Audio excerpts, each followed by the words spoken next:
They thought you were just another face in the crowd. Quiet, predictable, harmless. But you watched everything.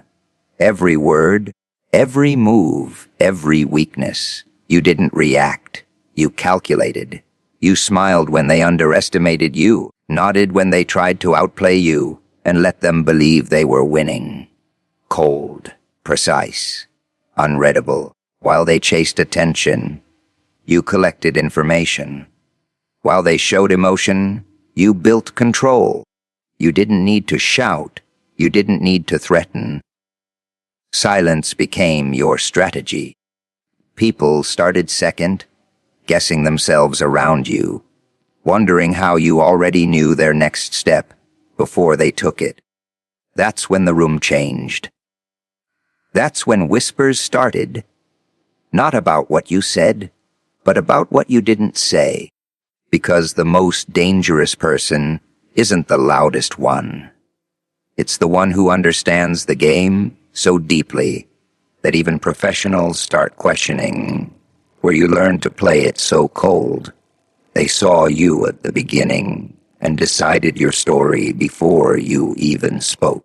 In their minds, you were already defined, already placed, already limited. That is the first mistake people always make when they think they understand someone. They don't observe, they assume. They don't analyze, they categorize. You became a background character in a story they believed they were writing, not realizing you were reading every line. They spoke with far more attention than they ever gave you. Being underestimated is not an insult when you know how to use it.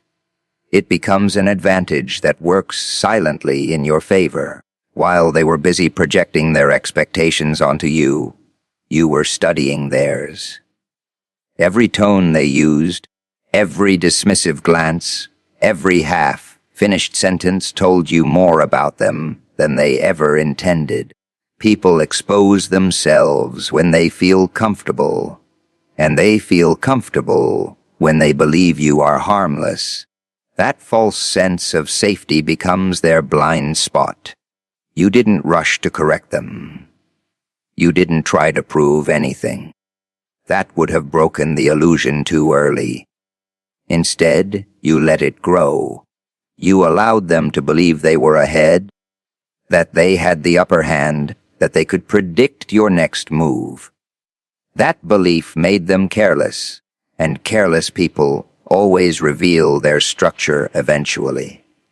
Their confidence started speaking louder than their awareness. They began to move without caution, speak without filter, and decide without depth. Meanwhile, you stayed still in appearance, but active in perception. Stillness is often misunderstood as weakness, but in reality, it creates space for observation. In that space, you collected everything, not just what they said, but what they meant to hide. The gap between their words and their intentions became clearer, the more they underestimated you.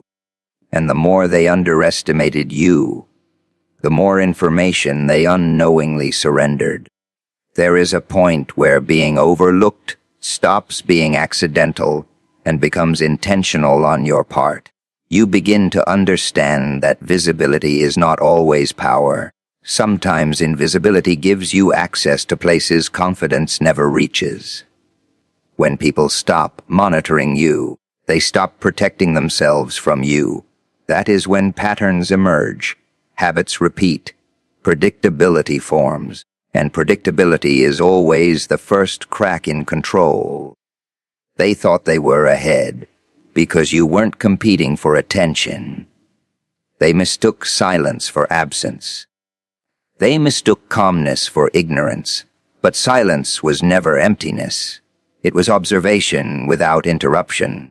It was patience without pressure. It was control without announcement.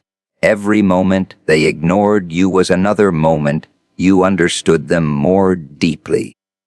And the irony is that the very belief that you were beneath them became the reason they started losing awareness of their own position. They stopped adapting. They stopped questioning. They stopped evolving in the moment, because in their mind, there was nothing to evolve against. That is how people lose without realizing they are in a game. Being underestimated is not the beginning of weakness. It is the beginning of access. You learned early that reaction is a trap. The moment you react, you surrender control of timing, emotion, and perception. People around you were addicted to reaction. They wanted responses that confirmed their power over you. Words that proved they could pull something out of you whenever they wanted. But you gave them nothing they could measure. No sudden anger, no visible discomfort, no immediate defense. That absence of reaction confused them more than any argument ever could. Silence is not empty when it is intentional. It becomes a signal that something is being processed at a deeper level. While they expected noise, they received stillness. While they expected resistance, they encountered observation. That mismatch created uncertainty in them, and uncertainty is uncomfortable for people who rely on predictable outcomes. They began to repeat themselves, increase their intensity, push harder for a response that never came in the form they understood. You watched how people reveal themselves when they are not interrupted. When someone believes they are winning a psychological space, they start expanding without caution. Their words become longer, their confidence louder, their assumptions more exposed. And in that expansion, they start leaking patterns. You didn't need to interrupt those patterns. Interruption would have broken the flow. Instead, you let them continue until they built their own structure in front of you, piece by piece, without realizing it. Every conversation became a map. Every silence you held became space for them to step further into themselves. The less you reacted, the more they spoke. The more they spoke, the more they exposed. And what they thought was your passivity was actually your control over direction. You were not responding to the surface of their words. You were tracking the layers beneath them, the intent behind the tone, the hesitation between sentences, the inconsistency between what was said and what was meant. People underestimate how much control they lose when they are the only ones producing visible energy in a conversation. Energy that is not met begins to reveal exhaustion, and exhaustion leads to mistakes. You saw how they began to overextend their points, how they started filling silence with unnecessary explanation, how they became uncomfortable with gaps that you were comfortable leaving untouched. That discomfort made them predictable. You understood that reaction is what people use to confirm dominance. If they can make you react, they believe they can influence you. If they cannot, they start questioning their own influence without realizing it. That questioning slowly weakens their certainty. And when certainty weakens, behavior changes. They become louder to compensate, more repetitive to reinforce, more aggressive to regain what silence has taken from them. You never needed to match their energy, because matching energy is still participation in their rhythm. Instead, you removed rhythm entirely. You became a pause they could not interpret, and in that pause, they started filling the gaps with their own assumptions. Those assumptions were never about you, as much as they were about their own insecurity reflected back at them. The most powerful position in any interaction is not the one who responds first, but the one who can delay response without losing awareness. Because in that delay, truth begins to surface without force, and once truth is visible, reaction becomes unnecessary. Emotions are what most people rely on to justify their decisions. Anger makes them move faster than they should. Fear makes them retreat from things they don't fully understand. Excitement makes them overlook details that are right in front of them. You observed this pattern early, not by learning it from books, but by watching how easily people lose themselves when their feelings take control of their thinking. That realization changes the way you operate. It stops being about reacting to what you feel in the moment and starts becoming about deciding what the situation requires regardless of what rises inside you. Control is not about suppressing emotion. It is about recognizing it without allowing it to lead. Most people assume strength is shown through intensity, but intensity is often just a lack of regulation. When someone is emotionally unstable, their decisions become fragmented. They move from one reaction to another without continuity. You learn that consistency in behavior creates unpredictability in outcome, while emotional fluctuation creates predictability in failure. That is why emotional control becomes less of a trait and more of a strategy. When you stop feeding visible emotion into a situation, people begin to misinterpret you. They try to assign labels because they cannot read neutrality. They call it coldness, detachment, indifference, but those are just interpretations from people who depend on emotional signals to understand intent. What they fail to realize is that absence of reaction does not mean absence of feeling. It means separation between feeling and action. That separation is where control exists. In moments where others would react instantly, you observe delay. That delay is not hesitation, it is calculation. Inside that space, emotion is acknowledged, but not allowed to dictate direction. You understand what is being triggered in you, but you do not allow that trigger to become movement. Instead, it becomes information, and information is far more useful than reaction ever is. People around you begin to notice something they cannot quite explain. They expect emotional leakage, but they find none. They expect frustration when challenged, but they see composure. They expect satisfaction when proven right, but they see neutrality. That inconsistency between expectation and observation creates discomfort in them, because humans rely on emotional feedback loops to confirm understanding. When that feedback is missing, they start questioning their own reading of the situation. Over time, emotional control becomes a form of presence that cannot be easily interpreted. You are in the room, but not emotionally available to be pulled into its chaos. Arguments lose their grip because there is no emotional anchor to attach to. Provocations lose their impact because there is no immediate reaction to validate them. Even praise loses its ability to shift direction because emotional highs are just as dangerous as emotional lows when it comes to decision-making.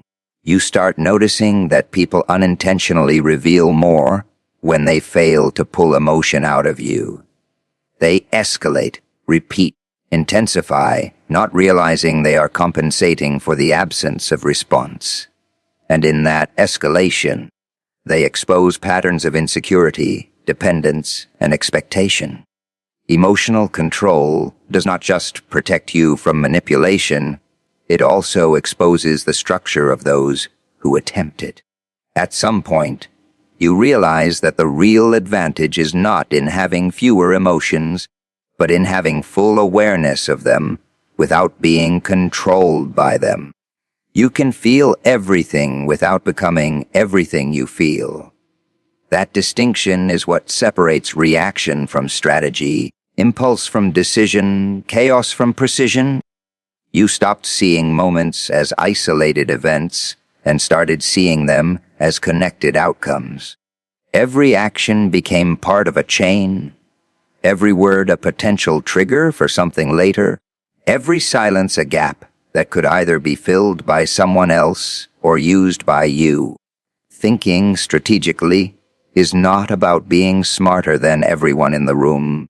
It is about refusing to be moved by anything that has not been fully understood. While others were focused on what was happening, you were focused on what it would lead to. Most people operate inside the immediate layer of reality. They respond to what is visible, what is said, what is felt in the moment.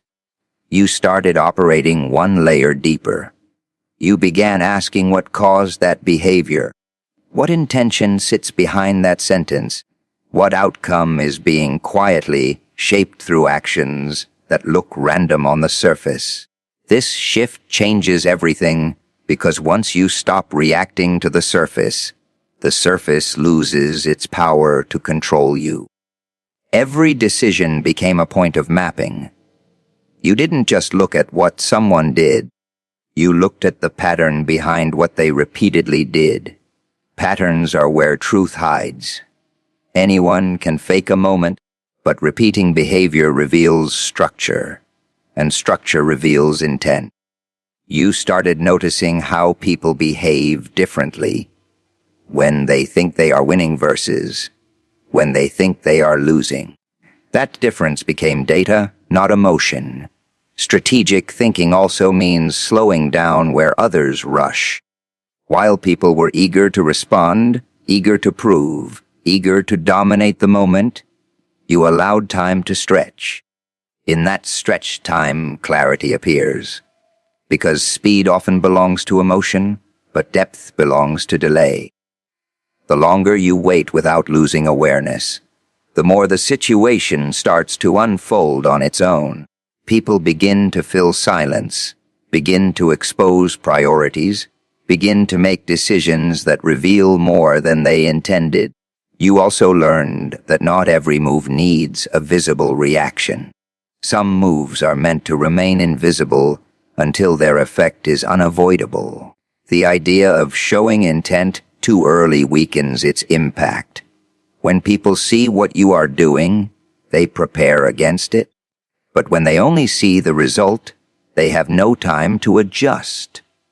That is why you started separating action from recognition. What you do and what they understand about what you do became two different timelines. In every environment, there are those who try to influence directly and those who influence indirectly.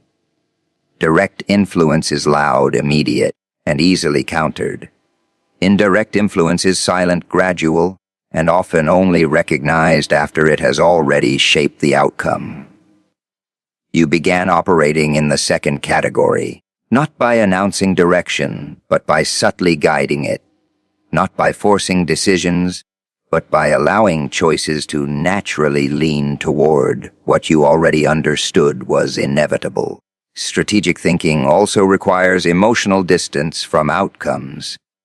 If every result becomes personal, then every decision becomes unstable. You learn to observe success and failure with the same internal calm, not because they are equal, but because both are temporary indicators, not final definitions. This separation allows you to adjust without collapse, to analyze without distortion, to continue without emotional interruption. Over time, you start seeing how people unknowingly participate in their own outcomes. They argue themselves into positions. They reveal themselves through inconsistency. They commit to patterns that later define their limits. And while they are busy reacting to each step, you are already seeing the structure of the entire path. They are walking without realizing it. Confidence is the easiest thing to fake and the hardest thing to question when you are the one observing it from the outside. People wear it like armor, but most of the time it is just repetition of past wins, borrowed certainty, and the comfort of never being properly challenged. You noticed how quickly confidence rises in people when they believe the environment around them cannot touch them. They speak faster, decide louder, and assume deeper control than they actually possess. That is where the opening exists. Not in their weakness, but in the overextension of their belief in themselves. You never needed to break their confidence directly. Direct confrontation only strengthens what it tries to destroy. Instead, you let it expand on its own. You allowed people to sit inside their own certainty long enough for it to turn into assumption, because assumption is where confidence stops being grounded and starts becoming exposed. The more certain they felt, the less careful they became. The less careful they became, the more predictable their structure turned. There is a point where confidence stops being awareness and becomes performance. People begin to act in a way that matches how they want to be perceived, rather than what they actually understand. You watched for that shift closely. It appears when someone starts repeating what worked before instead of adapting to what is in front of them. In that repetition, they stop seeing new information.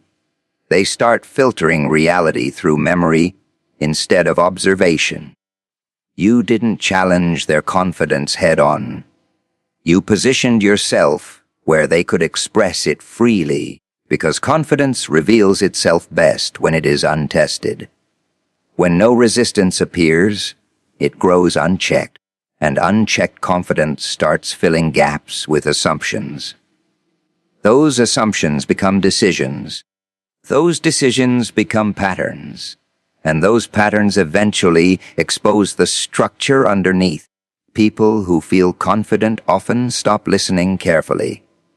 They listen just enough to respond, not enough to understand.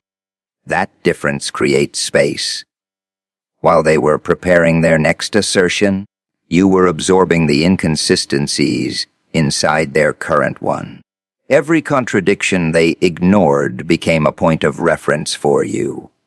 Every overstatement became a marker. Every unnecessary detail became a clue that they were trying to maintain a version of control, rather than actually holding it. Turning confidence against someone is not about dismantling it. It is about redirecting it. You allow them to believe they are moving forward, while subtly guiding the direction of their movement. They think their confidence is pushing them ahead, but in reality, it is being used as momentum. Momentum does not care who controls it. It only follows the path of least resistance. And when resistance is removed intentionally, movement becomes predictable.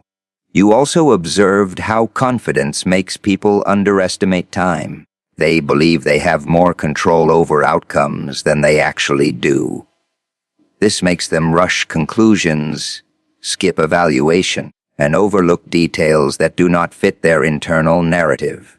You use that, not by interfering, but by staying present long enough for those skipped details to accumulate on their own.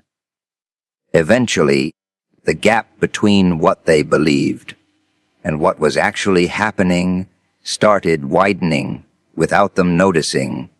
The most interesting shift happens when confident people begin defending their confidence instead of using it.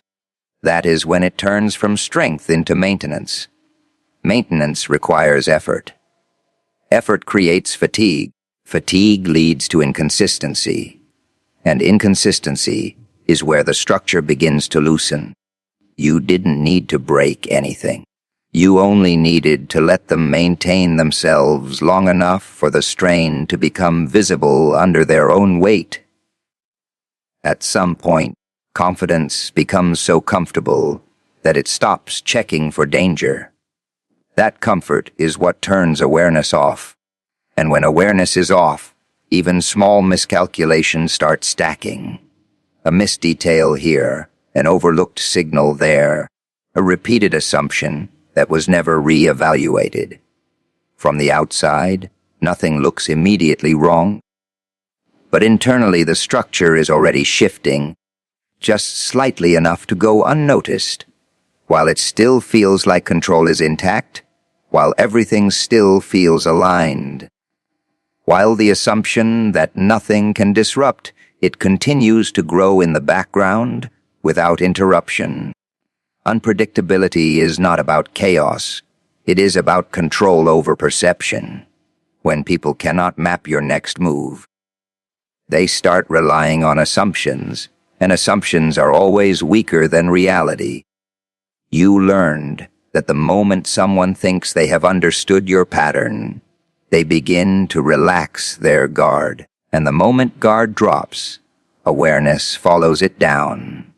That is where unpredictability becomes a silent pressure. Not because you are doing something extreme, but because nothing about you settles into expectation. People feel safe when they can predict behavior. They categorize others quickly, build mental shortcuts, and decide how to interact based on those shortcuts.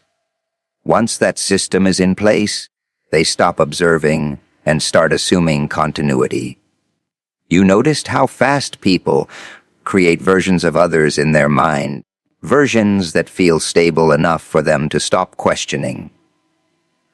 That is where control begins to shift, because the version they create is not you. It is their interpretation of you, and interpretations are always vulnerable to disruption. You never needed to act erratically to break their sense of prediction. You only needed to avoid consistency that could be easily labeled. When someone tries to define your next step and fails repeatedly, they begin to waste energy trying to stabilize something that refuses to stabilize. That wasted energy turns into hesitation, and hesitation slows down their responses. While they are trying to recalibrate, you are already moving in directions they did not prepare for. Unpredictability works because it forces others into observation mode, while you remain in execution mode. Most people cannot operate both at the same time. When they are watching too closely, they stop acting decisively. When they are acting too quickly, they stop watching carefully. You use that imbalance without needing to announce it. Every time they thought they had identified a pattern, you shifted slightly enough to invalidate it without making the shift obvious. What makes unpredictability powerful is not randomness, but controlled variation. You are not changing who you are in each moment. You are removing the ability for others to finalize who they think you are. That lack of finalization keeps them in a loop of reassessment. And reassessment creates distraction. Distraction creates delay. Delay creates openings. Those openings are where their confidence in reading you begins to break down quietly, without confrontation. People often rely on repetition to feel secure in understanding others.